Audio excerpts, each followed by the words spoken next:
வணக்கம் வணக்கம் வணக்கம். நான் உங்கள் கோவா தாத்தா.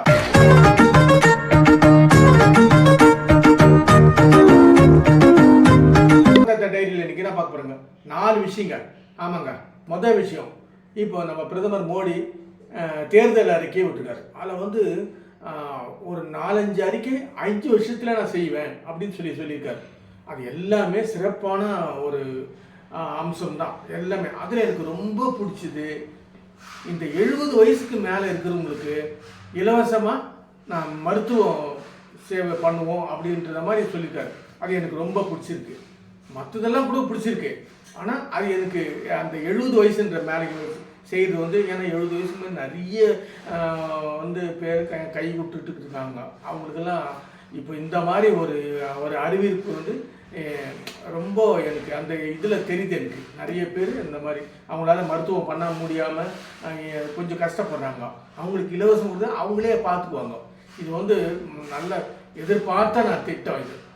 ஆனால் அதுக்கே அவருக்கு ஒரு நன்றி சொல்லலாம். மற்ற வேற எல்லாம் நாட்டுக்கு தேவையானது எல்லாமே சொல்லியிருக்காரு. ஏன்னா அது நடந்துச்சுன்னா உண்மையிலேயே நம்ம நாடு நல்லாவே இருக்கும். சரி, பார்ப்போம். அவர் ஜெயிச்சு உக்காரட்டும் முதல்ல. அதுக்கப்புறம் 5 வருஷத்தில் அவர் சொன்னதை செய்கிறாரான்றதை பார்ப்போம். சரி, ரெண்டாவது இது கோயம்புத்தூரில் அண்ணாமலை தேர்தல் பிரச்சாரத்துக்கோசம் ஒரு 2000 பேர் வாலண்டியராக வந்திருக்காங்க, இளைஞருங்க. இதை கேட்கும்போது எனக்கே ஆச்சரியமாக இருக்குது. என்னடா இது இந்த மாதிரி? இப்போது நான் நிறைய பேர் இளைஞர்களை பார்த்துருக்கேன். அது ரொம்ப எப்படி சொல்கிறதுனே தெரியல. பாதி பேர் பைக்கில் மாட்டின்னுக்கிறாங்க, பைக்கு ஓட்டுறதுல பாதி பேர் பாட்டிலில் மாட்டின்னுக்கிறாங்க. எப்படிடா இந்த இளைஞருங்க என்னடா இதுன்னு போட்டேன்.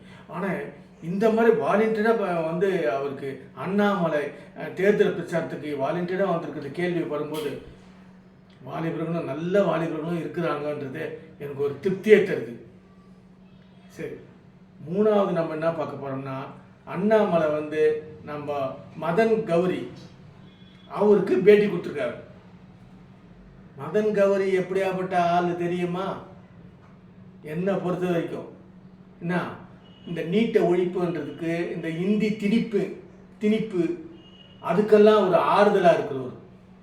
என்ன, நான் கூட நினைப்பேன், இந்தி திணிப்பா?